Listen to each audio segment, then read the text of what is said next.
Boa noite a todos, sejam todos bem-vindos, que participa dos nossos estudos através do YouTube. Nós estamos aqui estudando o livro O Céu e o Inferno, segundo o Espiritismo, um dos 5 livros, né, de Allan Kardec, da codificação da doutrina espírita. Hoje, nós vamos estudar a primeira parte do capítulo 10, Intervenção dos Demônios nas Manifestações Modernas. O capítulo, eu convido todo mundo a que puder ler o capítulo em casa. Ele é extenso, mas ele é bastante rico em detalhes, como sempre Kardec enfatiza e detalhiza bastante coisa. Então, eu convido a que vocês possam ler, né, esse capítulo, porque eu trouxe um resumo mesmo, vou ser bastante direta, porque ele é um capítulo extenso, tá? Então, tentei preparar aí uma aula para que a gente consiga falar todos os itens, resumidamente, do capítulo, tá? Então, vamos lá. Kardec, na verdade, nesse capítulo, ele faz alguns... Ele tem alguns rebates, né, nesse capítulo. O que seria esses rebates? Ele está aí tirando a dúvida. Só um minutinho que eu estou tentando passar o slide. Ele está aí tirando, rebatendo, na verdade, a igreja, né, que na época se colocou contra, né, o espiritismo e sobre as manifestações mediúnicas. Então, ele tem até um livro sobre esse rebate que ele faz, né, de perguntas e respostas. Espera aí, gente, não estou conseguindo alterar aqui. Agora foi. Opa, não, foi lá para o final. Espera aí. Só um minutinho, gente.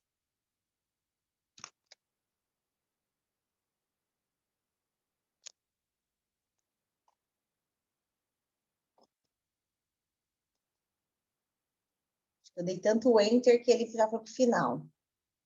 Mas vou começar pelo final, olha. As citações dessas apresentações foram extraídas da mesma pastorial citada no capítulo precedente, sendo a sua sequência e permanecendo a mesma, né, as notas de Kardec, tá? Espera aí que agora eu vou voltar. Ver se ele volta aqui. Estou apanhando na apresentação.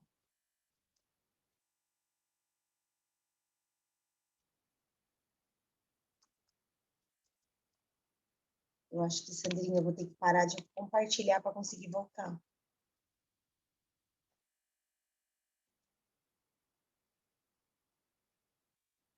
Só um minuto, gente. A tecnologia nos ajuda tanto, mas às vezes ela nos atrapalha também um pouquinho. Fê, se você tiver no modo apresentação, você não consegue retomar onde você queria ir? Travou, não consigo. Então, se você quiser parar de compartilhar e voltar, fica bom. É isso que eu parei agora. Eu vou ter que fazer isso. Quer dizer, página sem resposta.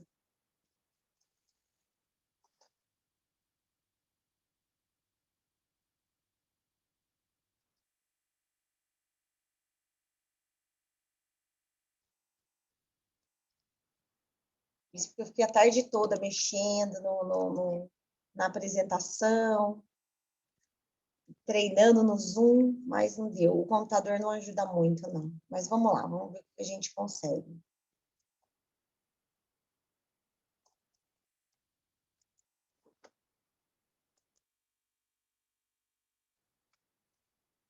Está compartilhando minha tela, será? Não, né?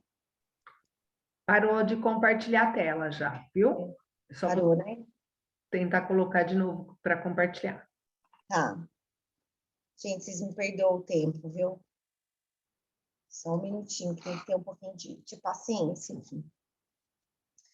Mas, enquanto isso, a gente vai conversando sobre o capítulo. Então, essas intervenções dos demônios nas manifestações, quando a gente lê o capítulo, a gente acredita até que é moderno para a época, né? Moderno para a época da codificação.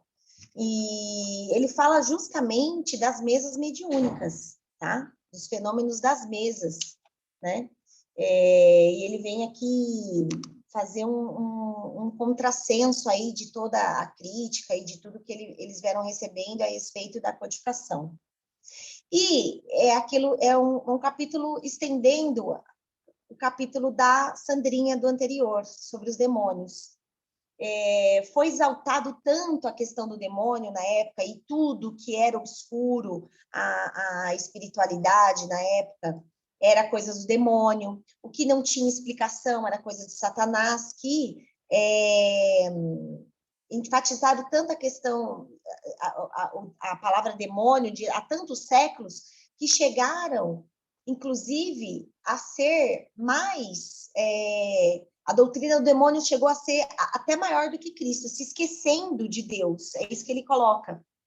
E as descobertas, inclusive as descobertas que não eram comprovadas ainda na época, era coisa do Satanás. Então, ele ainda fala aqui, ó, um trechinho que eu acho bem bacana. Os fenômenos espíritas mais multiplicados em nossos dias atuais, sobre melhor observação com a ajuda da luz da razão e da ciência, confirmaram, é verdade, a intervenção de inteligência oculta, mas agindo sempre nos limites da lei da natureza. Então, ele diz, realmente, a intervenção é sutil, né? Sempre a questão de sutileza das manifestações demoníacas, mas se enfatizaram tanto na época a questão que eles acabam se esquecendo de Deus, né? Ou se colocando o demônio até superior a Deus, tá? É isso que Kardec traz. Então, nesses capítulos, no item 1, 2, 3 e 4, ele faz um resumo basicamente disso, que sim, a ciência, e assim como a humanidade, vem se evoluindo para isso. Gente, eu vou compartilhar de novo, tá? A apresentação. Vem se evoluindo para isso. Assim como Jesus não conseguia falar sobre alguns itens, né? Algumas coisas que ainda era muito... as pessoas iam ter muita dificuldade de entender na época, hoje, né? Hoje fica tudo mais fácil, né? Pela luz, né? Pela luz da doutrina e pela ciência, né, pela revelação, fica tudo hoje mais claro e mais fácil, né? Então, a doutrina espírita, ela veio tirar essa cortina, né, esse véu, e mostrar que não é coisa do demônio e que não é uma coisa sobrenatural, né? As faculdades orgânicas da mediunidade é uma coisa, inclusive, natural. Eu vou colocar já no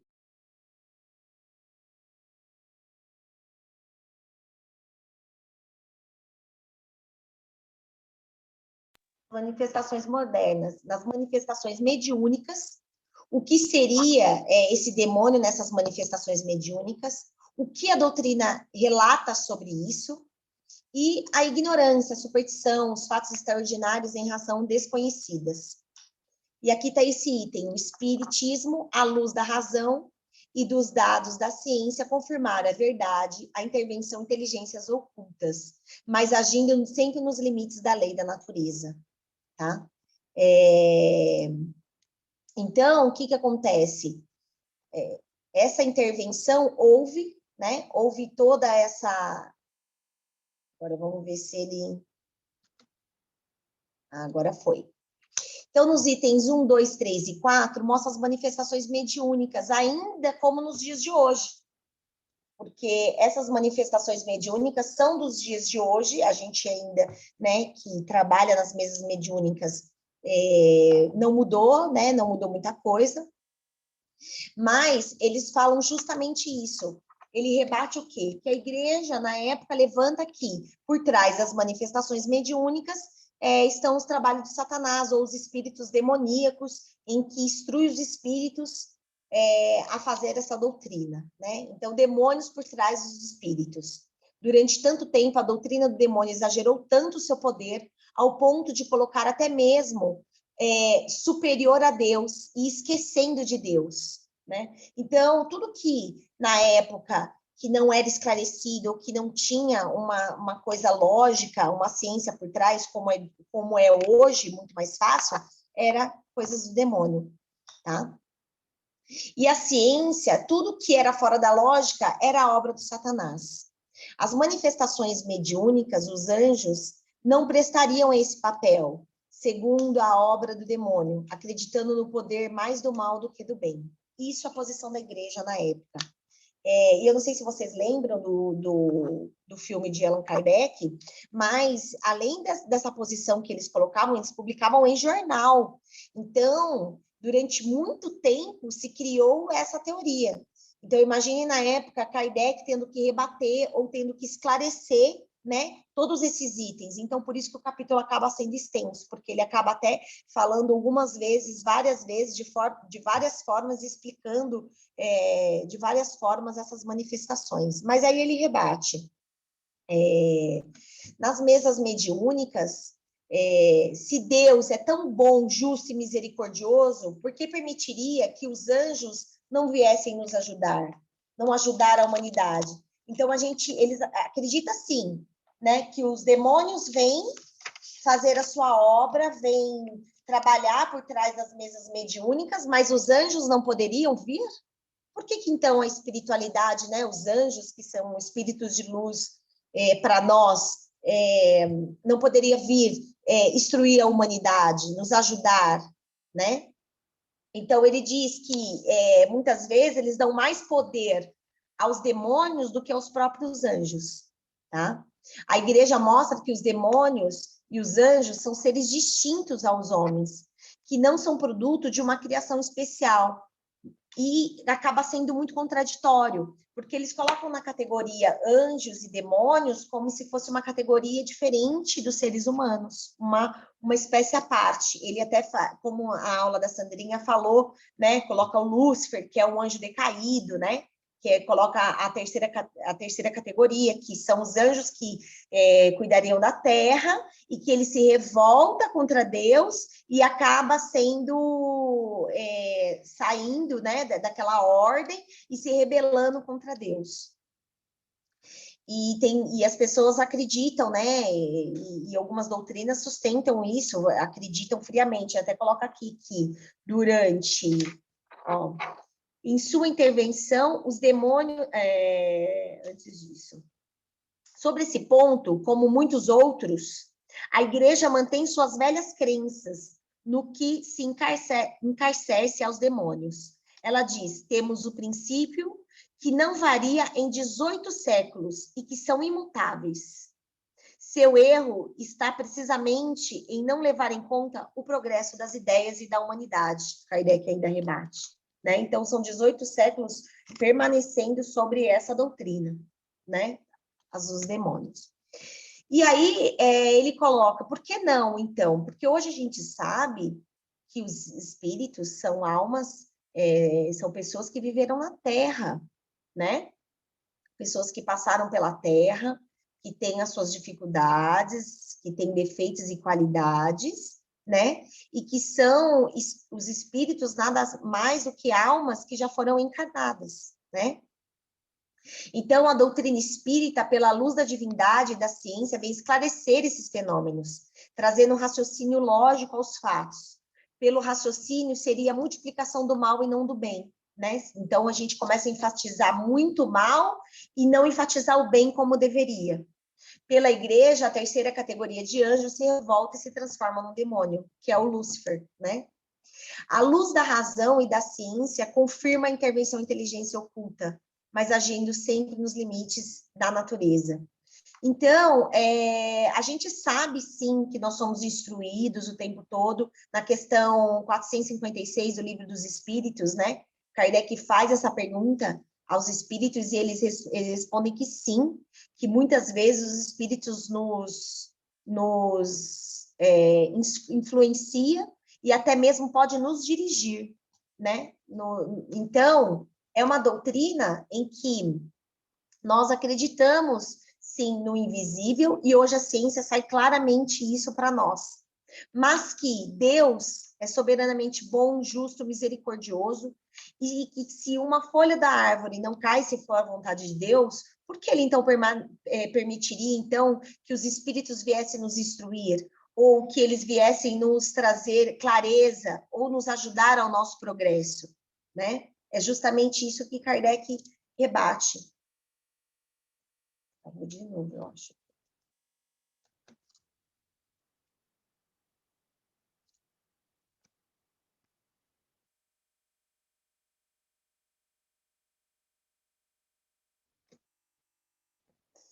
Então, a finalidade... Vamos ver, peraí.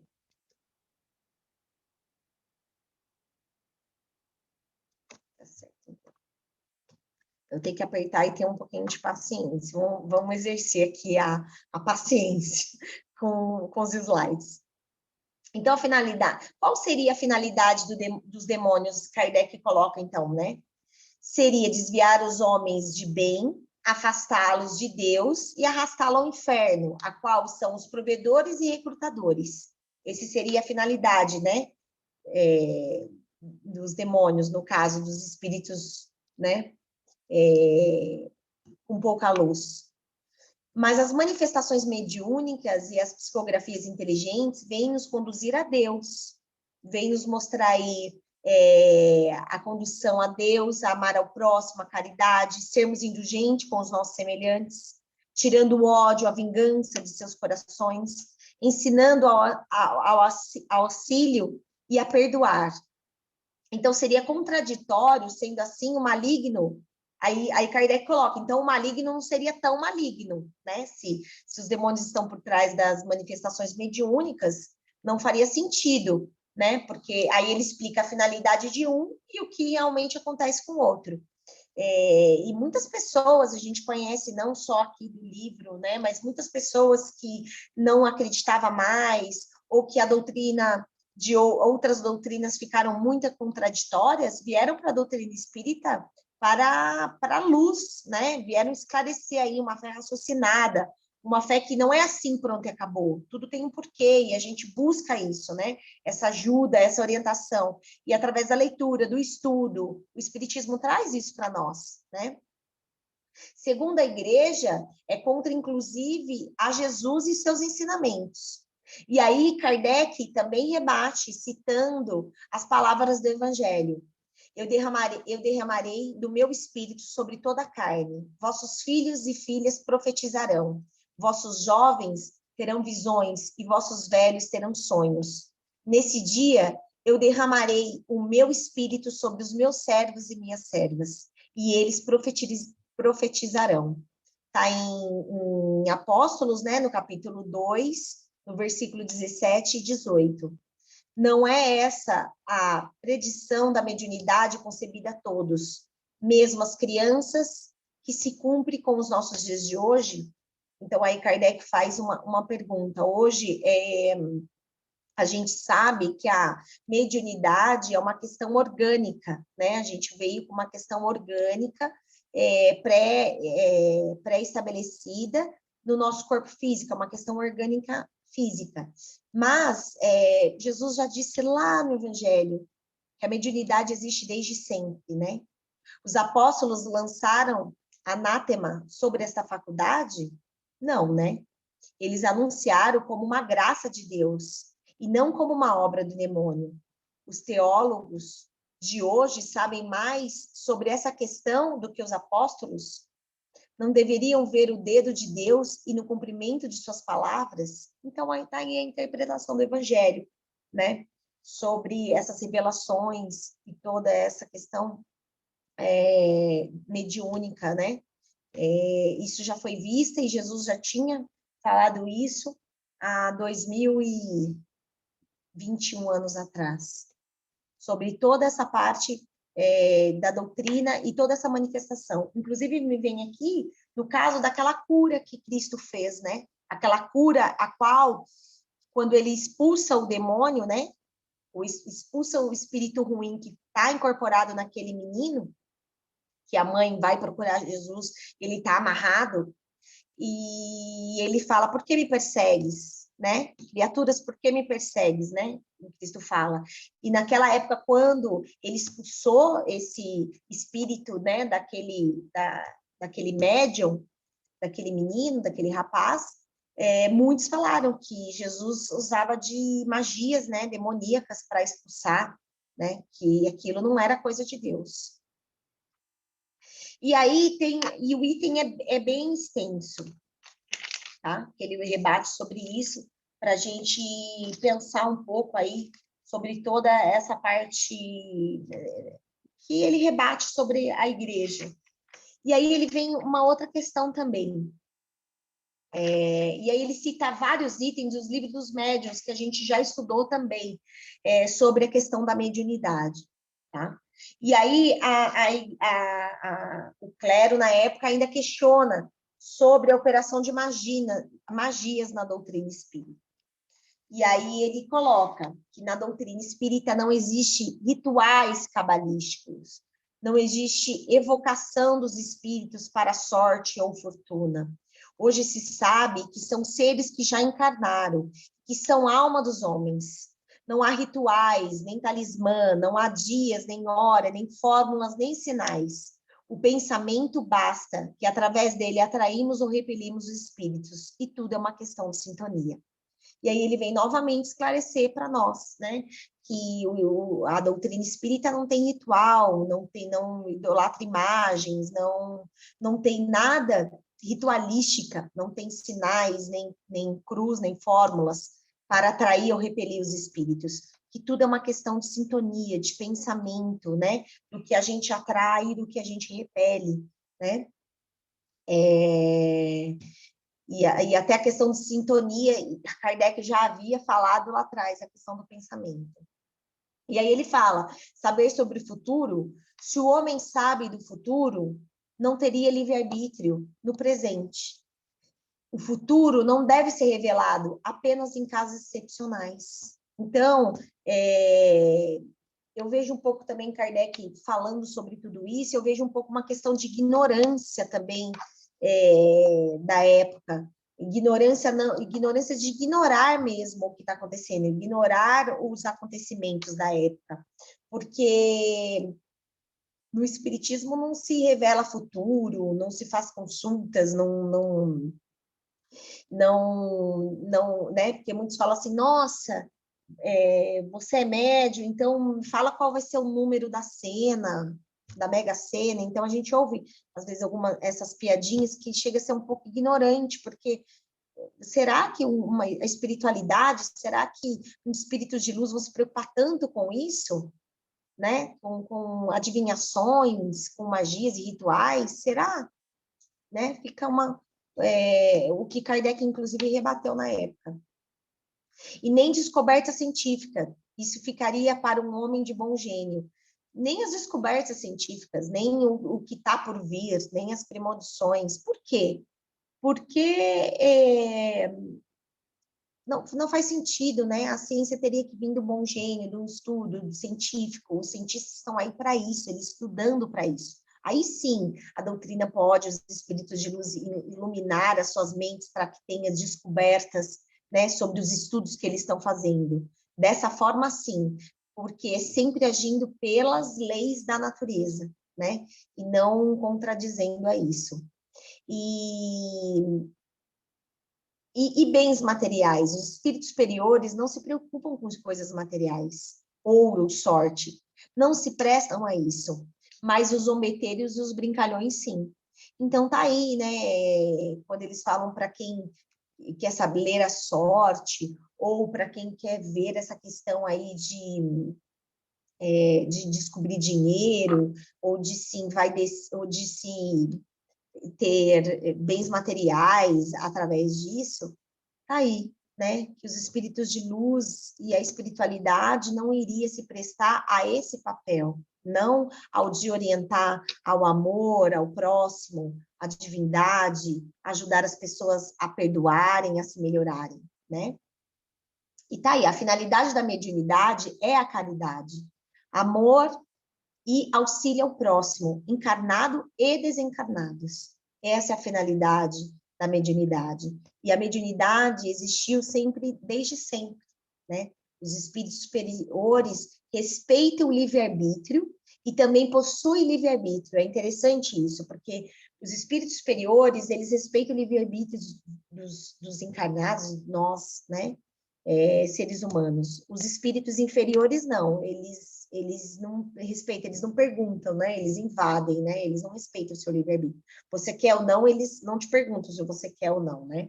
Mas o que eu achei mais interessante é que os espíritos superiores também têm livre-arbítrio, né? E aqui ele fala nas invocações dos espíritos, que a gente veio até falar em algumas aulas passadas também. Eu falo assim, que se a gente pode invocar os espíritos, e aí eles colocam, fica a seu critério, porque você poder invocar, você invoca, isso não quer dizer que eles vão vir, porque eles também precisam da permissão e da vontade de Deus para isso. Isso precisa ser por um fim benéfico, né? Precisa ter não um fim egoísta ou um fim vaidoso ou materialista, né? Isso precisa ter um fim benéfico. Por exemplo, numa mesa mediúnica, quando nós pedimos para que aquele que está desencarnado, está sofrendo, e a gente pede para que a espiritualidade traga alguém que ele conheça, ou algum ente querido que zela por ele, a gente pede a permissão a Deus, se é possível trazer. Se Deus permite, ele traz para que aquele espírito desencarnado, ele não sofra, né? E acontece também isso nas psicografias. Muitas vezes, a espiritualidade, né, com permissão de Deus, traz aquele espírito para acalantar, muitas vezes, o coração dos encarnados, que é o trabalho que nosso querido Chico Xavier fez e muito bem feito, né, para acalmar o coração de tantas aquelas mãezinhas que estavam sofrendo com a separação dos filhos, e, inclusive, num das revelações de Chico, houve esclarecimento de morte, de homicídio, né? Que juiz, na época, em Uberaba, acatou a psicografia, aceitou a psicografia de Chico, né? Com relação àquele menino que disparou, os dois amigos brincando, um disparou a arma no outro, e ele veio a falecer, e a mãe ficou muito revoltada, dizendo que, como se o menino tivesse sido assassinado, o amigo foi preso, e aí, através da psicografia de Chico, o juiz acatou e aceitou, a família também viu que a psicografia era legítima, a assinatura e todos os dizeres particular da carta, que só os pais e o desencarnado sabia, né? Aquele irmãozinho sabia, e o juiz sim acatou a decisão sobre essa carta. Então, tá aí a finalidade da mediunidade, tá?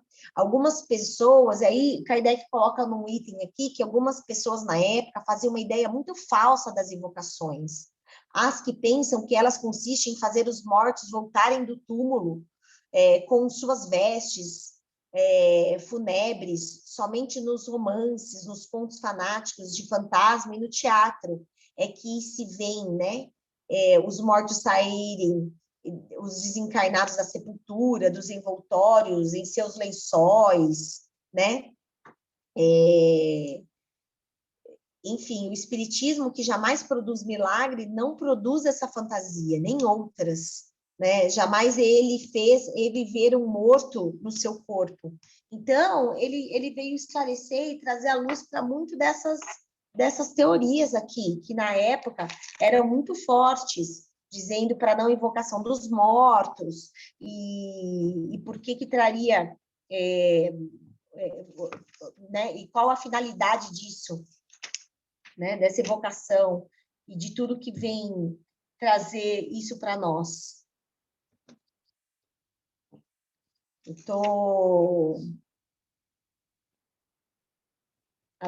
Aí ele coloca aqui: as almas dos mortos que Deus proíbe consultar moram numa morada que lhe marcou a sua justiça, e elas não podem, sem a sua permissão, colocar-se às ordens dos vivos.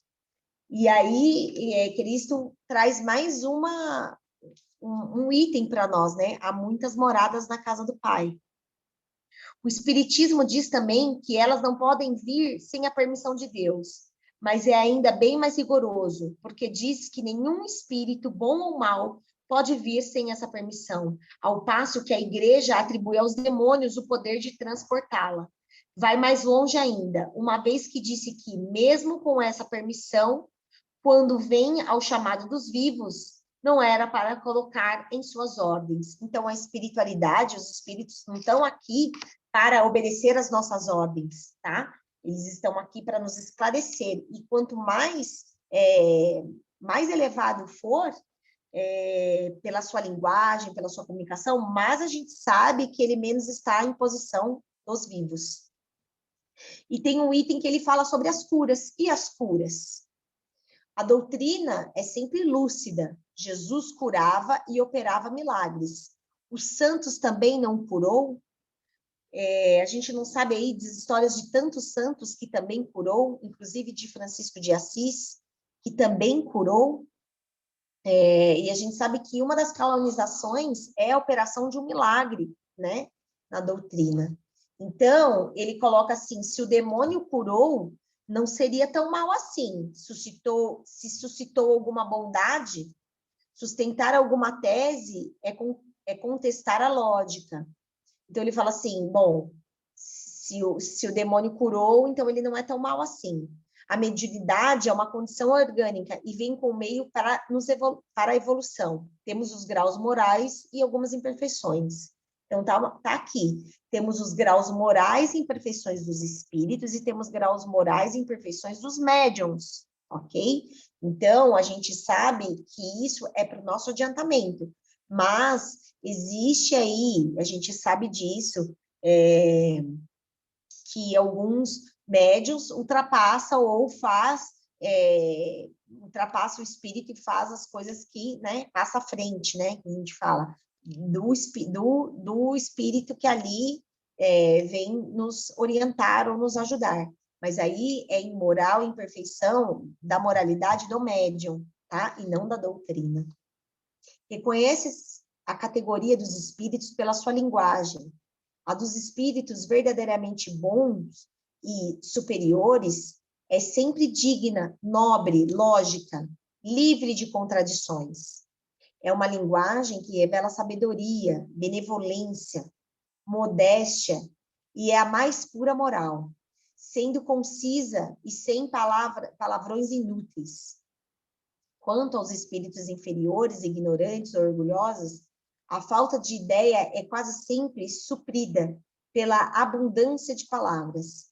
Todo pensamento evidentemente falso, toda máxima contrária à verdade moral, todo conselho ridículo, toda expressão grosseira, trivial ou simplesmente frívola, enfim, todo sinal de malevolência, de presunção ou de arrogância. São provas incontestáveis da inferioridade do espírito. Os espíritos superiores só se ocupam das comunicações inteligentes, destinadas à nossa instrução.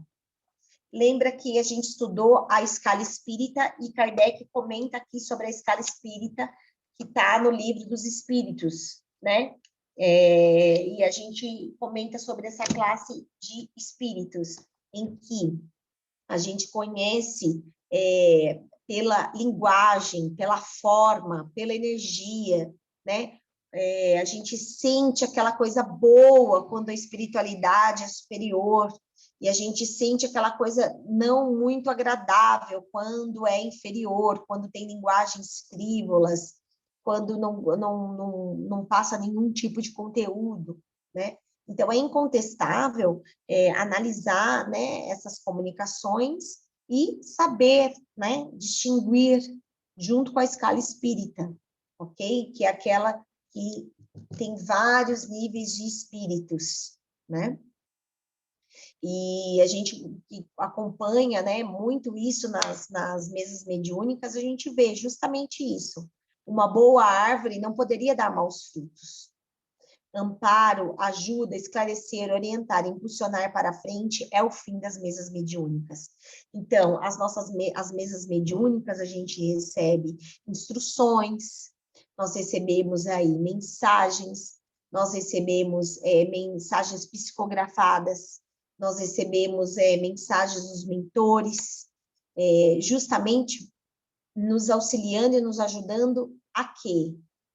Ajudando a progredir, nos ajudando a entender, nos ajudando muitas vezes a aceitar as nossas dificuldades, as nossas mazelas, aceitar as nossas provas, expiações, sempre nos instruindo a abreviar as nossas provas de uma forma tranquila, de uma forma simples, sem interferir no nosso livre-arbítrio, sempre dando os bons conselhos para perdoar. E aí Kardec coloca um item bem extenso, que é o item 17, que ele fala sobre os anjos, né? Sobre os anjos guardiões. Por que os anjos, então, não poderiam vir se manifestar através das mesas? Por que, então, os anjos, sim, poderiam falar e nos instruir ao bom caminho? E mais, ele fala também sobre, não só sobre as árvores, né? Que reconhece-se a árvore pelo seu fruto, mas ele coloca também em que essa doutrina, ela trouxe muito alívio aos corações, às separações, a mostrar a imortalidade da alma, que ela trouxe também muita clareza sobre essas manifestações fanáticas, o fanatismo, e coisas que eram feitas durante muito tempo, e que não serviam e não agregavam para nada.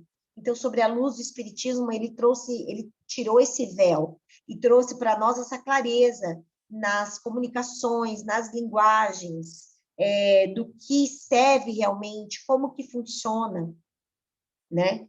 E mais do que isso, ele trouxe para nós os mensageiros, trazendo trazendo para perto do Cristo, para perto de Deus, muitos que já estavam descrentes, muitas pessoas que já não serviam mais, já não se sentiam colocadas em algo, e estava muito longe, né, do Cristo, ou muitos daqueles que precisavam perdoar o seu irmão. E foi isso que esses espíritos trouxe para nós nessa clareza, né? E aí, ele termina o item 18, o item 19, dizendo, sim, o Cristo é o Messias divino, sim, a sua palavra é da verdade, sim, a religião fundada sobre essa palavra será inabalável, mas com as condições de seguir a prática aos seus sublimes ensinamentos, e não fazer do Deus justo e bom que nos ensina a conhecer um Deus parcial, vingativo e sem piedade. Então, Jesus deixou a morada de seu Pai para nascer num estábulo. Onde vistes, aliás, que o Espiritismo atribua coisas triviais aos espíritos superiores? Ele diz ao contrário, que as coisas vulgares são de produtos de espíritos vulgares, mas mesmo vulgaridade, com isso, não seriam senão mais imaginárias. Servirão para provar a existência do mundo espiritual e mostrar que esse mundo é diferente do que nós julgamos aqui na Terra. Era o início, era simples como tudo que começava, mas a árvore, saída de um pequeno grão, não estende a menos. Mais tarde, ao longe a sua folhagem, quem creria que dessa miséria manjedoura de Belém sairia um dia a palavra de que deveria agir o mundo? Ele finaliza o item 19 dessa forma, que tudo vem para nos esclarecer, que tudo veio conforme a evolução, conforme nós somos evoluindo, conforme nós somos entendendo, conforme nós somos entendendo a ciência, a separação que houve lá atrás da ciência com a igreja, né? A igreja defendeu um ponto de vista e a ciência defender o outro, fez com que a humanidade, muitas coisas ficassem, durante muito tempo, atrasou a evolução da humanidade, quando, na verdade, eram para se ter andado junto. E o Espiritismo vem trazer justamente isso, a ciência andando junto com a questão espiritual, né? E é brilhante, é magnífico. E Kardec sempre diz em outros itens, que não está aqui, mas que, em dúvida de ficar com o Espiritismo e a ciência, fique com a ciência, porque ela nunca vai parar de progredir, tá?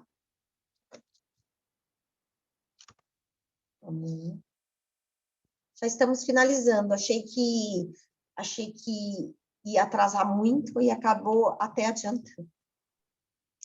Vocês até me perdoam se eu resumir muito o capítulo. Então, aí ele coloca, no final do capítulo, algumas notas, tá, de Kardec sobre esses itens. E uma das notas, as citações acima foram extraídas da mesma pastorial citada no capítulo precedente, sendo a sua sequência e pertencendo à mesma autoria, tá? Ao querer persuadir as pessoas curadas pelos espíritos de que foram pelo diabo, o que isso teriam só conseguido afastar radicalmente da igreja grande número de criaturas que jamais haveriam sequer pensado em deixá-las.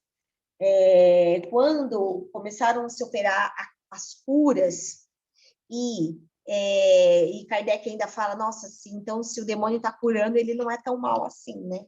De alguma bondade tem no seu coração. E aí, quando se começaram a operar as curas, e vieram essas notas da igreja, dizendo que por trás da operação das curas persuadia espíritos malévolos ou malignos, eles perderam muito com relação a isso, porque todo aquele que sabe que é curado, ou que está sendo curado, e a gente tem, inclusive, trabalhos de curas, em que a pessoa está para fazer um procedimento médico, que as curas nunca, jamais, elas deixam de... as curas não, os tratamentos médicos, os tratamentos espirituais jamais substituem os tratamentos médicos, a gente sabe disso, mas que muitas vezes a pessoa vai fazer a operação e chega lá e fala, nossa, mas o que aconteceu? O que está acontecendo? Por que melhorou isso? O que houve? Inclusive, tem um fato até pessoal, né, do meu pai, que quando ele chegou lá para fazer, ele estava com um problema muito sério de gastrite, que já era uma úlcera, e o médico falou que tinha um ponto, como se ele tivesse feito uma cicatriz curado uma cicatriz naquela úlcera, né? E ele, na época, procurou tratamento espiritual no centro espírita e ele foi atendido, né? Com essas curas. E aí começaram a se perder muitos números, né, adeptos da igreja na época, justamente porque sabia que essas curas só podia ter vindo por permissão de Deus, porque Jesus curava, Jesus impunha as mãos e curava. E ele ensinou seus discípulos a curar dessa forma. E hoje a gente usa, inclusive, o passe magnético para isso, né? A fluidificação, toda essa parte fluídica que não só a fluídica espiritual, mas a fluídica animalizada, que vem das pessoas também, né? O que vem da nossa energia, e que as benzedeiras, elas são médiuns curadores, elas têm essa predisposição orgânica maior, né? Elas têm uma disposição maior dessas energias para doar. E a gente sabe, sim, que no passe magnético e nos tratamentos espirituais se opera, sim, muitas curas físicas, curas psíquicas, curas emocionais, tá? Operam, e ele fala justamente isso, que a espiritualidade, ela vai permitir, Deus vai permitir que a espiritualidade opere curas, opere milagres, né? E a doutrina vem desmistificar essa questão do milagres. E ele fala também muito a questão das magias, né? Que em nenhum momento o espiritismo opera com magia, ou com rituais, ou com símbolos cabalísticos, de forma alguma. não tem hora, nem data, nem dia para se invocar os espíritos, né? A única coisa que ele pede é que, para se invocar, né, a espiritualidade superior e prestar atenção em suas linguagens, para que não venhamos a cair aí no véu da ignorância, de não se observar de que a espiritualidade também, os espíritos também têm seus graus de evolução, tá certo? Então, é isso. Acho que deu para... Mas eu convido vocês a lerem esses 9 itens, tem bastante coisa, ele cita bastante coisa, inclusive do livro dos médiuns, que a gente já estudou, e é bem interessante, tá bom? Espero ter aí falado de uma forma clara, explícita, e que vocês possam ter atendido. Nós vamos começar a encerrar o estudo aí no canal do YouTube. Então, eu vou agradecer a todos que estão estudando com a gente pelo YouTube, que possam compartilhar, dar seu like e sugerir aí para que essa comunidade, esse canal do YouTube, seja um canal que vá atender e de encontro com bastante pessoas que querem estudar em seus lares, em sua casa, ou que não podem estar online aqui com a gente no momento. Tá bom? Um beijão, fiquem com Deus, que Jesus abençoe a todos, e esperamos vocês na próxima semana aí, com o tema do nosso livro querido, que é o Céu e o Inferno, que estamos estudando. Boa noite a todos.